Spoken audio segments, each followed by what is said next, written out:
रोजाना सुबह जितनी देर के लिए आप बैठ सकें, दुनियादारी के चक्कर से मुक्त हो, अकेले में। पूरे दिन तो झमेले में आप रहते हैं, भोर का ही तो समय है जिसमें तुम थोड़ा एकांत में बैठ सकते हो। जिस समय आप अकेले में बैठेंगे तो उस समय आपकी बात ईश्वर से होगी। सच मानिए, आज नहीं तो कल, कल नहीं तो परसों, परसों नहीं तो महीने के बाद, महीने के बाद नहीं तो 6 महीने के बाद आपकी डायरेक्ट बात परमात्मा से होगी।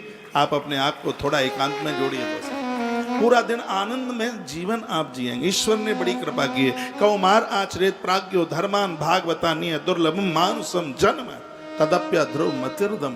कैसे मुश्किल से है जीवन मिला है और आज जिंदगी को समझा नहीं जा रहा है, उसका कूड़ा दान बना दिया। बस इसमें बच्चे तुम्हें मम्मी कह देते हैं, छोटे बच्चे नाती पोते आपको दादी कह देते हैं, दादी फूल करके गुब्बारा हो गई है, उसको ये नहीं पता कि गुब्बारे में हवा भर जाए तो गुब्बारा फूटता ही है, सो तो पता ही नहीं है उसको।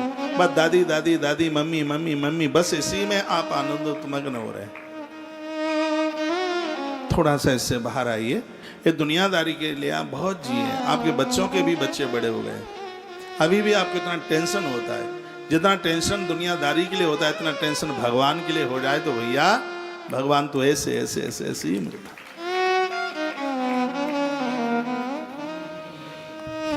देवानां तृप्तये अर्थम सर्वभोग प्रदम बुधहि। आपके तप से, आपके दान से देवता तृप्त होता है, देवता प्रसन्न होता है। और यहां से पुराण में बड़ी अच्छी बात कही गई है, जैसे स्त्री पुरुष से भगवान प्रसन्न हो जाए, धरती की सर्व संपदा उस स्त्री पुरुष के भाग्य में लिख दी जाती है।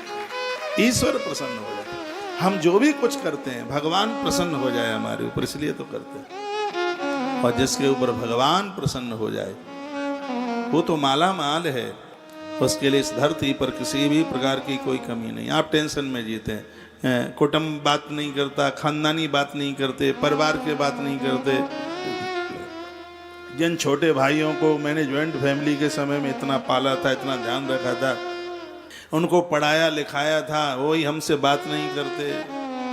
अरे ये तुमसे नहीं बात करते तो बहुत तो आपसे बात कर रहे हैं। धरती आपसे बात कर रही है, आकाश आपसे बात कर रहा है, हवाएं आपसे बात कर रही हैं, महात्मा गुरु लोग आपसे बात कर रहे हैं। और सच मानिए, आप अनुभव में नहीं ला रहे हैं, परमात्मा भी आपसे बात कर रहा है, लेकिन उसकी बात आप सुनते नहीं। आपको तो झमेली वाली बातों को सुनने में आनंद आता है, उसकी बातों में टेस्ट ही नहीं, इंटरेस्ट ही नहीं है। तो ये बहुत बड़ी गलती बन के, ये बहुत बड़ी आप गलती कर रहे हैं कि सिर्फ किसी की मम्मी ही बन के रह रहे हो, किसी के डैडी ही बन के रह रहे हो, किसी के पति ही बन के रह रहे हो, किसी के पिता ही बन करके रह रहे हो। गीता क्या कहती है?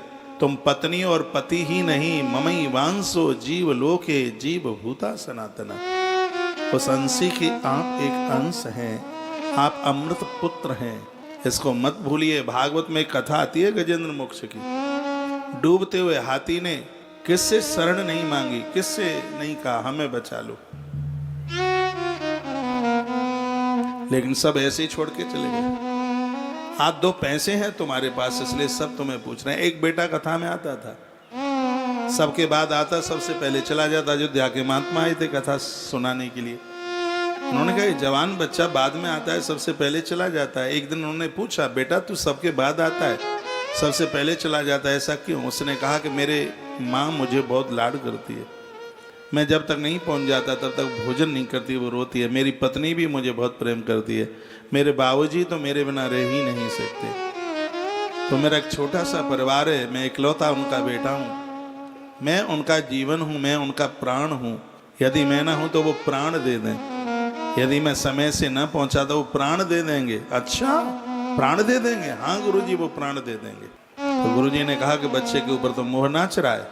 कहा बेटा ये है दुनिया वफादार नहीं है, दुनिया स्वार्थी है, मेरी बात मान ले। कहा नहीं है, नहीं मानूंगा। तो गुरुजी ने कहा तो ऐसा करना, तू जाकर के कम्बल ओढ़ के सो जाना और यह कहना कि मेरे पेट में बहुत जोर से दर्द है, और थोड़ी देर के लिए श्वासों को चढ़ा लेना, सबको ये लगेगा कि तुम्हारी मौत हो गई। मैं सबसे तुम्हारे लिए इनकी आयु मांगूंगा, ये कोई देगा नहीं। और फिर बाद में मैं कुछ कहूँगा, मेरी बात को सुन के तू खड़ा हो जाना, तुझे समझ में आ जाएगा ये लोग तुझे कितना मानते हैं। उसने कहा ठीक है गुरुजी। तो वो गया और जाते ही हाय मारा, हाय मारा, हाय मारा। पत्नी लडुआ बना रही थी मगध के। उसने श्वास खींची, पत्नी ने गर्दन लाई, अरे अरे अरे अरे राम राम राम, जिनकी तो राम राम सत्य हो गई। मैंने इतने स्वादिष्ट लडुआ बनाए, अभी रोआ गर्राई पड़ेगी, सब इकट्ठे होंगे, क्या करें, पहले 4 लडुआ इसमें से खा लूं। और वो सब देख रहा था। ये कहानी नहीं है, ये थी हकीकत बात। उसने 4 लडुआ खाए, कुछ छिपा करके रख दिए, मुंह पहुंचा, पानी पिया, फिर बड़ी जोर से रोई, कहने लगी हाय मेरी मांग का सिंदूर उड़ गया। उसके रोने की आवाज घर के लोगों ने सुनी। बच्चे के माता पिता छाती पीटते हुए आए, हाय हमारा इकलौता बेटा चला गया, और छाती पीटे। इतने में वही गुरुजी आ गए अयोध्या वाले, जो राम कथा सुना रहे थे बड़नगर में। आ गए वो, बड़नगर है ना यहाँ कहीं, वो आ गए। वो गांव में पूछा कोहराम कैसे मचाए। मान सिंह का एक ही बेटा था, बेचारा दुनिया छोड़ के चला गया, बहुत बुरा हो गया। गुरुजी ने कहा बच्चा जिंदा हो जाएगा यदि इनमें से कोई अपनी उम्र दे दे तो लोग पकड़कर बाबा को उसके दरवाजे पर लेके गए, अयोध्या वाले मान सिंह के घर लेके गए। कहा क्या हुआ? कहा हमारा ऐसे ऐसे इकलौता बेटा था, बच्चा था, उसकी मृत्यु हो गई। तो गुरुजी ने कहा यदि तुम में से मैं एक कटोरे में दूध तैयार करता हूँ, इसको जो भी कोई पी लेगा उसकी मृत्यु हो जाएगी, लेकिन ये बच्चा जिंदा हो जाएगा। सो महात्मा अपनी बोतल में दूध लाए थे, उन्होंने कटोरे में निकाला, फूंक मारी 2-3, का मंत्र से अभिमंत्रित हो गया, पीते ही डेड बॉडी हो जाएगी, लेकिन ये जिंदा हो जाएगा पक्का है। कौन पिए?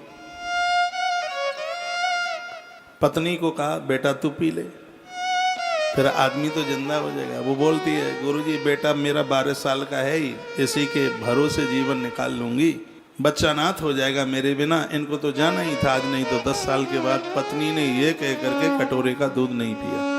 वो तो सब देख रहा था, कंबल में से सब समझ रहा था, सुन रहा था। गुरुजी ने कहा मैया आप ही पी लो, ये बच्चा आपको बहुत मानता था।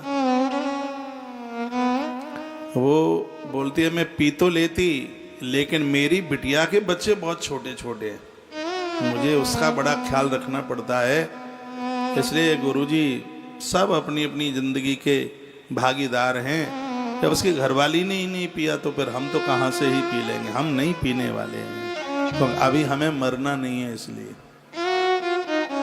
मना कर दिया। उसके बाद पिताजी का नंबर आया, पिताजी से कहा कि तुम ही पी लो। कहा हम पी नहीं सकते, लोगों के पास उधारी बहुत पड़ी है, बेटे को तो पता ही नहीं, इससे अगर पैसे ही मारा जाएगा। पिता ने भी ये कह करके बात टाल दी। तो गुरुजी ने कहा तुम कोई नहीं पीते तो चलो हम ही दूध पी के मर जाते हैं, बच्चा खड़ा हो जाएगा। तो सबके सब क्या बोले, हाँ साधन होते जगत में तो मिट जातो संसार, गुरु लोग ही धरती को समान। हाँ गुरुजी आप ही पी लो, आप ही, बिल्कुल सच्चे संत तो आप ही हैं, बढ़िया महात्मा तो आप ही हैं। सो गुरुजी ने कटोरा भर करके जैसे ही दूध पिया, उधर से बेटा कम्बल फेंक करके खड़ा हो गया और कहा तुम लोगों का स्वार्थ मैंने देख लिया, मैं समझ गया हूं कि दुनिया क्या है। बेटा उसी समय गुरु महाराज के साथ अयोध्या चला गया। ये एक उस बच्चे की कथा नहीं है, हर दुनिया के घर की कथा। इसलिए तुम कहां भूले बैठे हो।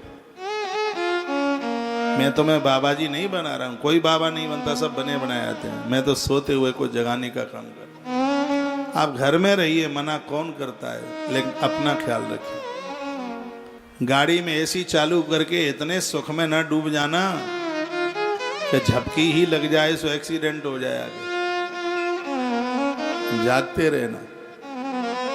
उठ जाग मुसाफिर भोर भई अब रैन कहाँ तू सोवत है। जो सोवत है वह खोवत है, जो जागत है वह पावत है। उठ नींद से अखियां खोल जरा और अपने प्रभु का ध्यान लगा। यह प्रीत करने की रीति नहीं, प्रभु जागत है तू सोवत। अब जाग जाइए। 60 साल के हो गए सोते सोते, बहुत तो 70 के भी बैठे, 75 के भी, 78 के भी बैठे। पूरा जीवन यूं ही निकल गया।